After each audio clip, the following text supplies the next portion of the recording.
Good morning, everyone. Thank you for joining our brand new podcast, where we will be talking to leading women in the industry in order to showcase inspirational, and informative stories from a variety of different women in the industry and in hospitality to help motivate and empower other women in this field. So today we are welcoming the lovely Inna from the Lanesborough. Sorry. Thank you for joining us, Inna. How are you? Fantastic. Thank you so much for having me, Lucy. When you got that job as within housekeeping, how was your journey from there? How did you move into the role that you're in now? So that summer job I spent, I think, about 3-4 months doing. I went to study, as I mentioned, in Oxford Brookes. I spent 1 year in Cork in Ireland doing my work placement as a trainee manager, and I worked in all different departments in that hotel. So I did F&B, bar, front office, housekeeping, so just really rotated. After, I also spent 6 months in Hong Kong, student exchange, so I studied in Poly Technical University there, PolyU, hotel management as well for 6 months. And after, I did also during my studies some part-time work in hotels, so I just was quite mindful of making sure that I've got that experience when I was graduating. Because the thing about university, you're there with 30, or was about 40, 50 people on our course, all studying the same thing, all with very similar experiences or lack of thereof, if you know what I mean. And at some point I realized, we will all be competing, or some of us will be competing for the same jobs. And we're all very similar in the way that, we haven't really got a lot of experience. So I realized I needed to really set myself apart. And so any opportunity I had to, again, like Hong Kong was a good example where I just really wanted to have that international experience. Any part-time jobs that I could pick up, and I worked in a lovely hotel in Oxford in their food and beverage team. So that helped me secure a good position afterwards. So after my graduation, I worked for Red Carnation Hotels. I was accepted in the management trainee program. It's quite well renowned for developing people really well. So it's a 2-year program. And I rotated through most departments. And this is where I discovered my passion for revenue. I worked in a lovely boutique 5-star hotel, the Milestones Hotel, and the reservations manager at the time just opened my eyes to this absolutely amazing world of reservations and revenue.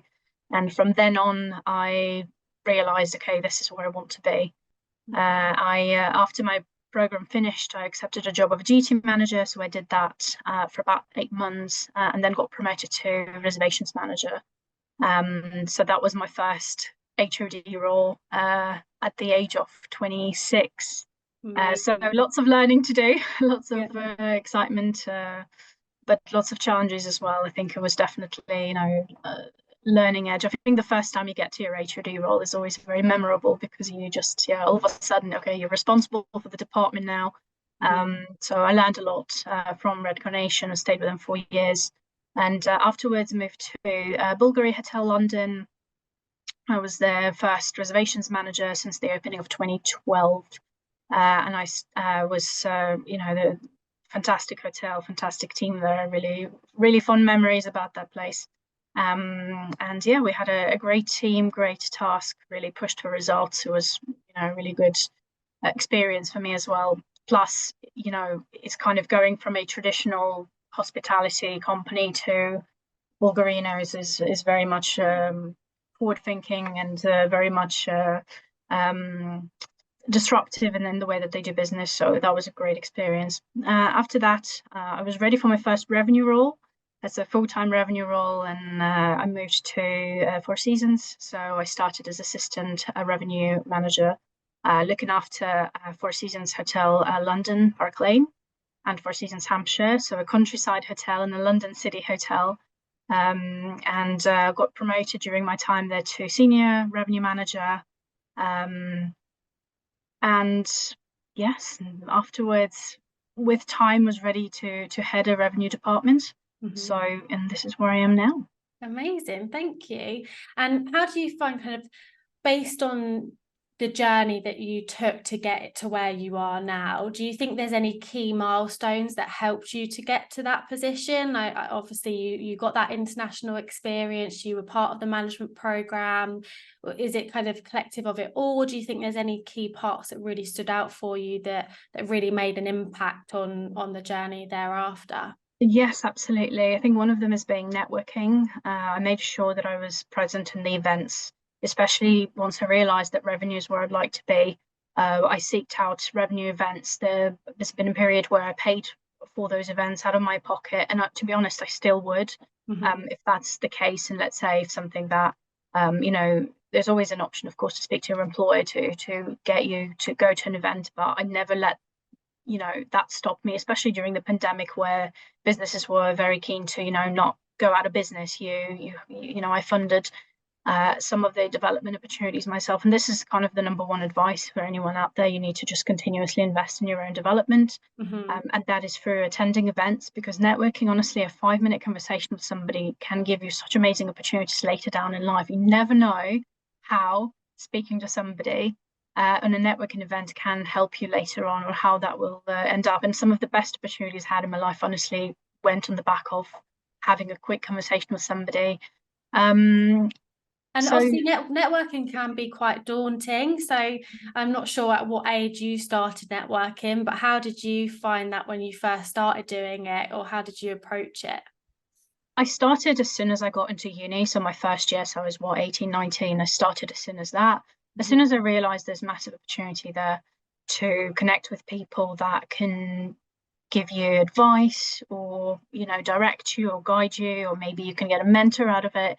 So yes, it is daunting, actually, and I think it's daunting. It's something that it's normal to feel daunted by it, because you are going into a complete stranger. You have about 5 minutes to make a lasting impression. You know nothing about them quite often, or a little bit about them. Ideally, you do your research, but sometimes very often in networking events, I will literally come up to anybody, because you never know who you're going to meet there. So it is an art. Good networking is definitely an art, but it's absolutely key. And I think this is where my advice is: first of all, be clued up on what's going on in your industry, but also in the global news scale, because that's the most easiest way to connect with somebody, is to ask them for their opinion about something that's happening, whether it's in the industry or in the news. So I dedicate every morning and every evening about 5 minutes just to go through the news, keep myself updated. And I've got alerts and any keywords, that I need to be aware of. So in general, yeah, I mean, keeping up with the news is quite important, but again, at the moment especially, you can be bombarded by negative news, so it's good to allocate a set time, so you're not always on it. I'm not always on my phone, so I'll have my breakfast in the morning, or whatever works for you, is just to have a quick look at what's going on. I also subscribe to some newsletters. The Caterer, for example, is a good one, where you just have a daily digest in the morning, and again with your morning coffee you could just have a quick look, so that just keeps you updated. And then the best way to connect with somebody that you don't know is to really ask them questions. That's the best way. People like to talk about them. Yeah. So it's the easiest way, is to ask for their opinion, to ask for their, talk about their career, ask for their advice, and then have some sort of connection that you can build with them, because it doesn't matter who you're speaking to. Even if you're speaking to a CEO, of a FTSE 100 company, you will still have something that you can connect with them over. So ideally, if you can, if there's something that they say, and you could say, oh yes, I've gone to that university, or oh, I also love, I don't know, wine tasting or something. Yeah. So those are full link. That sort of nuggets of connection that you can foster with somebody, that really helps. And that, again, that links down to knowing a little bit about everything. So I do think the general knowledge is really important. Knowing what's going on in the world is really important. And then finally, once you have that, to leave a lasting impression, to say something about yourself that they will remember, whether, an interesting fact, or just something that you can leave an imprint with. That's my tips really for networking. Yeah, definitely. I mean, like you said, it's good to be in the midst of what's going on in the industry, and even just hearing at the conferences what they're talking about, and being able to, even if you just have one or two conversations, you walk away with gaining something from it, I think is Mm. really important. And like you said, if you can make a lasting impression, then even better. Do you look for maybe certain events that you'd go to? Were you kind of looking at kind of topics that were of interest to you, or just the popular ones? Absolutely. So first thing is, I did ask some of the people that I aspired to be like or looked up to. I actively asked their advice on what they see as valuable events, especially if I wanted to progress my career in revenue. And I started going to these events, you know, the revenue events, for example, way before I was a revenue manager, way before that. You know, I started doing it as soon as I realized it's something that I might be interested in. So the good, you know, you can always ask. Also, there's a lot of resources available. You can Google revenue management events, London, or you know, whatever the field that you're interested in. So again, I do think that not enough people do it. I think it's important because that allows you to network, it allows you to stay connected with your peers in the industry, which is really important because sometimes, especially as you progress in your career, it does become lonely. And you have fewer people around you that you could ask for advice, you know, regarding something. So I think it's important to have that good community. And again, we're lucky in London to have a great community of revenue managers. And In addition to that, again, just being aware of what events are there. Usually there are annual events that repeat every year. They're those events that I would go to every single year. Wouldn't miss them. Those events, there have been definitely events where I went and I thought there wasn't much value in it for me. So yeah, but if you don't A bit of try a it, you learning curve. Yeah. And you're right. I mean, it can be a lonely industry, even though, I mean, revenue management is quite a small world as it mm. is. But obviously, hospitality as a whole is a little bit wider. You mentioned like a mentor or mentorship earlier. Would you say you've had any influential mentors in your time that have really kind of shaped your development and helped you with that kind of community that you're looking for? Yeah, absolutely. So first of all, I think every manager that I had was a mentor. Because you really rely on your manager at work, and you know, ideally you should have somebody who will really focus on developing you. And I was lucky with that in my career. Honestly, one of the most impactful people for me was actually my partner Andy, who had a really successful career in IT, and I aspire to you know, to his successes, and he's just really helped me through some situations, and I'm very lucky to have a sounding board at home that I can, you know, use as a mentor. So he's really, I would say, one of the most impactful people for mentoring me. Um, and there's also been some people again in within the industry that I keep in touch with, that I meet occasionally, that really helped me. I think having a mentor is really important, especially when you're starting to build a career. But not even then, to be fair, at any stage in your career, it's really important. And I myself also was a mentor for some people as well. So it's just a win-win relationship, because again, you sometimes have situations at work that you feel that you want to take out of work to discuss them. Mm-hmm. Or you know, sometimes you can't discuss some things with your manager, you want to discuss it with somebody else first. So Yeah. plus also just career advice, because you know, having a building a career is not easy. There's a lot of information out there, there's a lot of decisions to be made, you know, so it's always worth it talking to people that have gone through that journey or still going through that journey, and then giving back when you feel that you're able to mentor somebody else. I think that's really important as well. Yeah, and how have you found it being a mentor? Kind of, are you with a certain company, or do people just approach you? How does that work? Yeah, I have people approach me. There's also people within my employment that that I have that relationship with. So yeah, it's such a rewarding thing to do, because you're able to give advice that in a way you weren't given at the time that you needed it. Mm-hmm. um, and that's really valuable again, because there's a lot of things that you know you learn the hard way. Mm-hmm. I think when you necessarily don't have that experience, or sometimes you haven't asked the person for, you know, haven't asked a mentor for the right advice at the time. So it's lovely to be able to just give that advice, give that direction, and also being able to just listen to people, because that's, I think, the biggest, benefit of mentorship is that you're listening, you're there to listen, you're not there necessarily to give all the solutions, you're there to more coach somebody. So yeah, it's been fantastic. Oh, I'm glad. Yeah, it is so important, like you said, just somebody to be able to talk to. A problem shared is a problem halved, isn't it? So, and also just having that person that can hold you accountable for the things that you say you're going to do, and just having that support network is really important. And I think people are seeing the importance of it more and more as time goes on, which is great as well. As a woman in the hospitality industry, do you think that you've faced any kind of unique challenges within your career?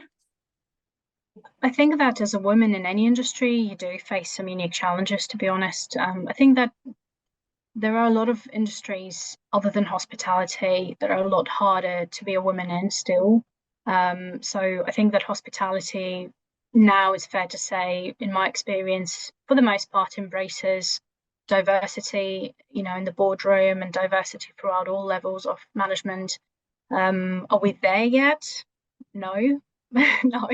There's still challenges, there's still challenges with managing maternity leave. There's still challenges with menopause management. A lot of that is still not talked about enough. And I think that, again, menopause being one example of a unique set of circumstances that a woman goes through that a man wouldn't go through.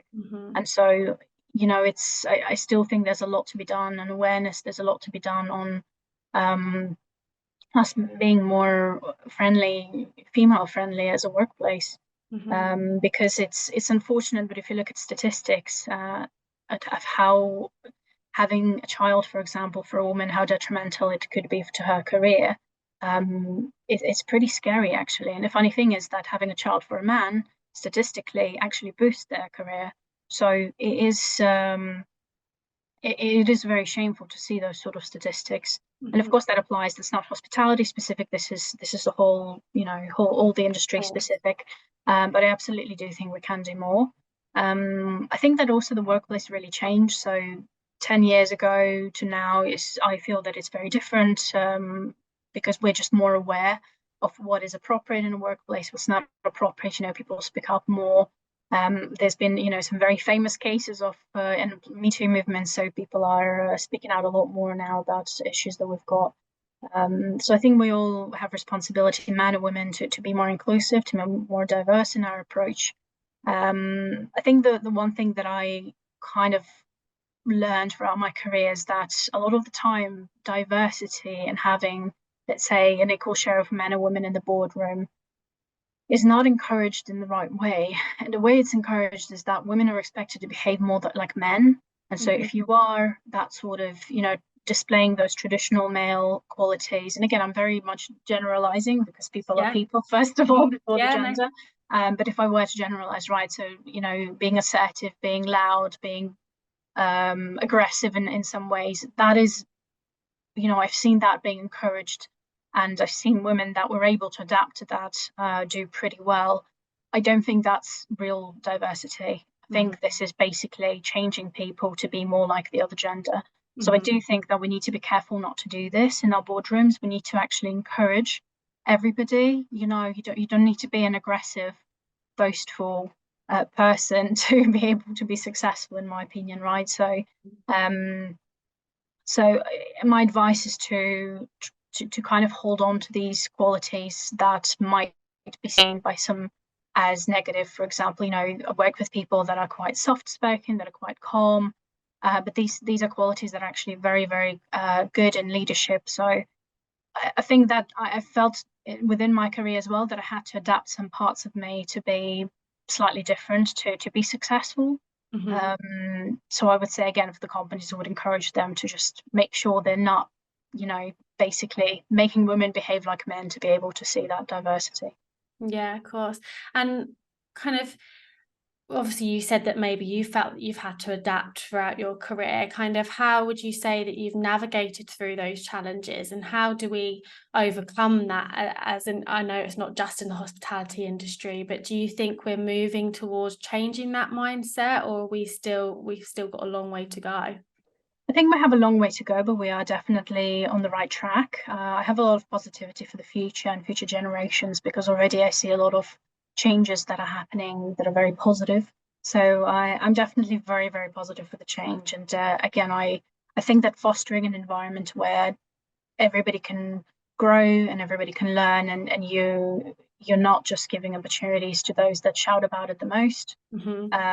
So I think that it all starts from really, if we're digging very deep here, to be honest, Lucy, it all starts from childhood, right? So it is about how you're being brought up. And for me, my challenge was that I was brought up in a culture where girls are told that girls need to be modest, girls need to be quiet, girls, can't boast, girls shouldn't take risks. That, whereas boys were encouraged to climb trees, to take risks, to, jump in this puddle and so on. And so, I found that as an adult, I had to really break some of those set rules in my head, I guess, to just to say, actually, it's not about boasting, but I should be able to sell myself confidently. I shouldn't undersell myself. I should be confident in my own abilities. So it's, I think it's difficult to go against kind of what you've been told the whole time that you've grown up, right? And by no means, my parents were absolutely fantastic, but again, they've gone through the same experiences as children themselves. So we are moving away from it. And again, I think that for anybody who has children, it's being mindful of what you're putting in your children's heads, because as an adult, you do have to just break through some of these kind of set positions you've been given. And just had to, I had to find my voice, and I had to be an advocate for myself, and I had to learn how to be assertive, which wasn't very natural to me. But these are, again, actually good qualities to have, in my opinion. You do need to learn to have your voice heard in a non-confrontational way, and non-aggressive way. I think there's something to be said about that, because there's some people that just because you speak the loudest doesn't mean that you have the most valid opinion. So I think that is giving everybody space to have the voice heard, and also for yourself to make sure that you are advocating for yourself. Of course, I suppose kind of those skills develop over time, don't they? And they allow you to get to the place that you are in now as well. So definitely. Yes, the one thing I would say is that you don't need to feel confident to seem confident. And a lot of the times we put a lot of emphasis on people, you need to be confident, but confidence takes years sometimes to build up. And confidence also ebbs and flows, because you take a new job and there you go, your confidence out of the window again. So I do think that being confident and seeming confident are two different things, because being confident takes years, but seeming confident, you can start doing that tomorrow. And the way to do it, again, is just making sure that you're aware of your body language, that when you speak, you slow down your speech, because we tend to speed up our speech. When we're nervous, you make eye contact, you stop yourself from fidgeting. So I think there's a big difference, and something we don't talk enough about, because confidence is great, but again, it takes time to build it up. Whereas seeming confident is accessible to anybody now. And honestly, the amount of times I had situations where I'd be really nervous in a public speaking situation, for example, presenting to a senior stakeholder. And, I'd be just absolutely, my heart's hammering, I'm just sweating, I'm just really, really nervous. But afterwards, the feedback was, wow, you were so confident. Like, oh, you must have been not nervous at all. You're casual in your delivery. And this is the difference. What I'm talking about is that to other people, that comes across as confident and assertive. Nobody knows what's actually in your head, or what you're feeling. And so that is important. It's important to communicate with confidence, but you don't need to wait for you to feel confident to do it. And the higher you go in your career, when you start a job as a director, you are expected to communicate with confidence from day one, and sometimes even before that. So you do have to just fight sometimes with making sure you come across as confident, and then inner confidence will come with time. Yeah. So don't let your lack of confidence hold you back from, doing things that are scary. Yeah, you've got to kind of push yourself out of your comfort zone, and actually gradually, the more that you pretend you're confident, it, like you said, it will just come from within anyway. So you've just got to sometimes push yourself to do those things, and it all falls into place after. Um, and would you say there is any women that you've looked up to throughout your time within the industry that have empowered you to get to where you are? I think the first woman that really empowered me is, of course, my mum. I've always looked up to her, and she's always been a go-getter. Mhm. And she really brought me up that way. And again, being an introvert, I could have been a lot more shy in my approach, but she really made sure that I was pushing myself out of my comfort zone from early ages. So Mhm. that helped me really to be comfortable with that. But there's in my career, I mean, there's been such a big number of women that is probably too many to mention, because again, I'm really excited and proud that we have so many fantastic women leaders, female leaders, in our environment, in our revenue management. Um, so absolutely, there's been loads, honestly, that really do inspire me. And also my first manager, the housekeeping manager that gave me the job at that hotel, was also just completely changed my life, to be fair. So You always remember that first I manager, will don't always, yeah, you? you always remember your first impactful manager, impactful leader. Amazing. And what advice would you give to other women inspiring to either join the hospitality industry, or even women that are already within the industry? What advice do you think that you'd give to others? Are there any particular resources that you'd refer people to, or just advice in general? I think my biggest advice is just say yes. Mhm. Opportunities find us all the time. And it's interesting to see sometimes people think that they lack either skills or confidence or knowledge to do certain things. I think it's really important to push yourself out of a comfort zone often. And again, the biggest growth that I had is when I was doing things I was not comfortable with. For example, public speaking or presenting to somebody very senior. When my manager asked me to do a presentation, to a general manager, for example, the first time, gosh, I was so scared. So I think that, just say yes to opportunities that you're presented with, even if you're feeling apprehensive. But if you're feeling excited and scared at the same time, this is a perfect sign for you that you need to be going for it. Mhm. That's probably the biggest advice I would give. In addition to network, Mhm. that's very important. And again, just remember that you don't need to feel confident to seem confident. Love that. Perfect. Yeah, you've always got to push yourself out of your comfort zone to grow, haven't you? That's how it happens. So, yeah, Absolutely. thank you, Inna. It's been great welcoming you onto the podcast today, and thank you for sharing your story. I'm sure you'll inspire many others that are hopefully listening to this. So, yeah, thank you so much for coming on today. And I guess Thank you. anyone else that has listened to this episode, if Inna has inspired you to share your story, then please reach out, because we'd love to have you come on and continue sharing these stories, so that again we can kind of support that community of people that can talk to each other, and hopefully navigate through any challenges that you are still facing in the industry, and hopefully we can continue moving in the right direction to solve any challenges that we're still seeing. So yeah, thank you so much, Inna. It's been great talking to you, and hopefully we'll have another really interesting story to share on this podcast very soon. Thank you Yeah, so much. thank It's a you. pleasure to be here. Thank you. Thank you.